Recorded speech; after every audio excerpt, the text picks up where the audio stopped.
Hello again, folks, and welcome back to Barry's 8-Track and Classic Car Radio Repair. And before I move on to the unit that I'm demonstrating, I'm going to give you guys just a little treat. As most of you might know, if you've been watching my videos and following my website, I do have a 32-plus camera video system that I use to show different parameters of a customer's unit, such as the distortion levels. Let's just go through a few cameras here. Wow and flutter.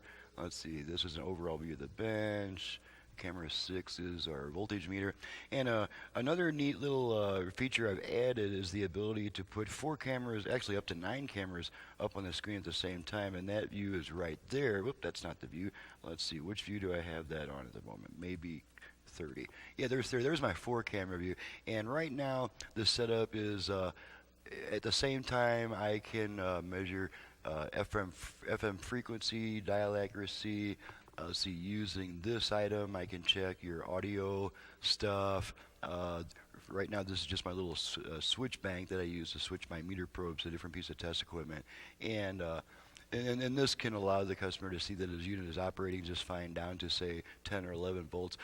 Unfortunately, I've got more cameras to hook into the system before I can bring much more into this particular scene, because some of my cameras are on different channels and are not available with this quad view at the moment. So I'll be working on that in the next couple of weeks. For the moment, though, I need to get some units out of here. So let's go back to my pretty face here, and I'm going to demonstrate this unit that came from a Randy in Wheat Ridge, Colorado. This is a 1970 Challenger type unit. It also probably went into Chargers and a couple other cars. This one was originally AM-FM, and the customer requested a modern conversion to improve signal reception, station lock-in, sound quality, flexibility, things like that. So let's just go ahead and turn this puppy on, make sure everything works. And we're going to go ahead and run it all the way down the FM dial and make sure we pick up a good 25 or 30 FM stations. So let's start that. I believe this is the first station. One. Who doesn't have the opportunity to have that? Probably more than anyone else had said. Answers them this way. You are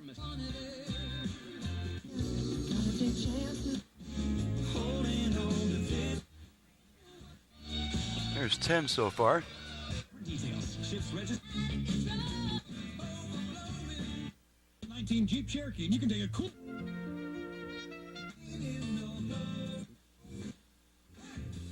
Yeah, there's 17.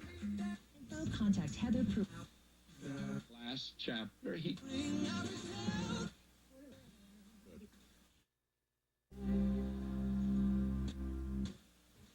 Platform. There's 25. And some of us Feel the spin and win, plus $1,129 off. Okay, that's right at about 30 on FM stations. So that's pretty decent. Switch it over to AM, make sure that still works. Naturally, we're not going to pick up much. We get one station around 1400. Trump's agenda. There's that one. Might get another one about there. And then we won't get anything else until about here. More into line. And there's our strong AM station that we get. Okay, so let's go back to FM just for fun. And we're going to go ahead and test the line inputs, make sure they work. And I'm just going to feed a quick test tone. I've got this little plug coming from my signal generator. Just going to feed a quick tone into the aux jacks. Oh, this customer did not request an aux input. Let's just make sure of that.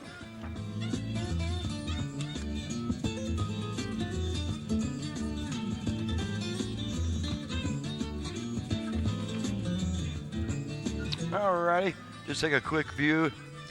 Here's the customer's work order, and it's clearly evident that he did not check the add aux input, nor did he put anything in the box that I placed for a description of where he would like it mounted. So if it's not on the work order, it's not going to get done, and there will be an extra charge to send it back and have me do it. So there's no aux input to test, so we can just go straight to the 8-track. Got some Anne Murray on deck. I'm going to switch tracks often and keep the song short so that the YouTube copyright police don't come down on me. So let's pop Anne in there, see how Anne's doing today.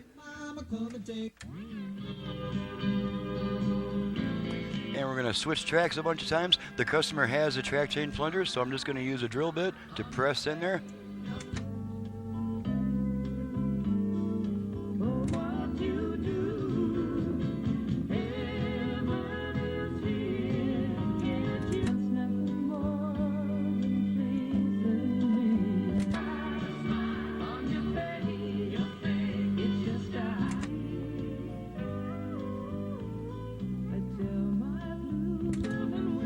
Okay, and to eject the tape, you can either pull out on the plunger or just turn the radio off, and the tape will come out and give you a chance to grab onto it. So that takes care of all the operational considerations. Everything's working properly. She's ready to go back to the customer.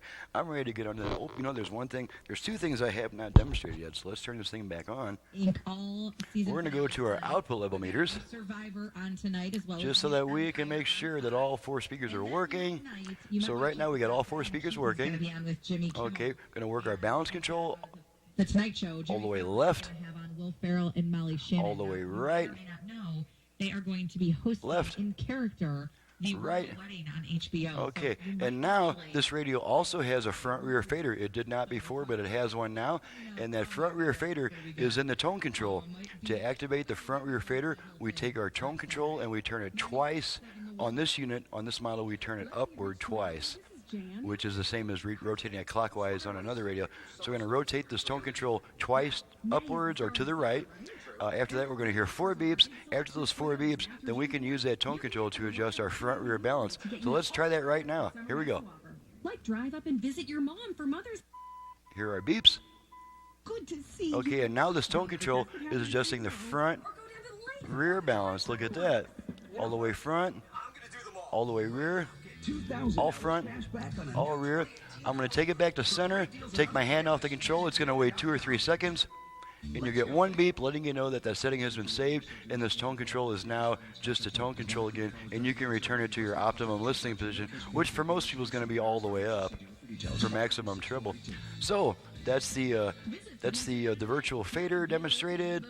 And now we have definitely covered all the bases, and this radio is ready to go back to the customer. So I'm ready to get on out of here and get to the next job. This is Barry with Barry's 8-Track and Classic Car Radio Repair. Needless to say, I perform FM conversions on classic car AM radios. I can add a crap load of output power. We can add Bluetooth, USB, auxiliary input, and on some radios I can even double the number of FM station presets. Unfortunately, not on Chryslers.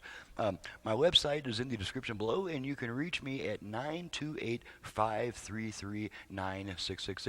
Now, in most cases, you won't be able to reach me by phone, but the recorded message will tell you which websites to go to depending on the type of job that you have. I have a very simple website that's a one-page deal that you can get everything done from there. I also have a website that's more than 1,000 pages that'll keep you entertained all day long. So the website below is the more complicated website and my most popular one. If you call my number, you'll get a simpler website that'll make it easier to send your job in. But regardless of how you approach it, there's always a way to get it done with Barry's 8-Track and Classic Car Radio Repair.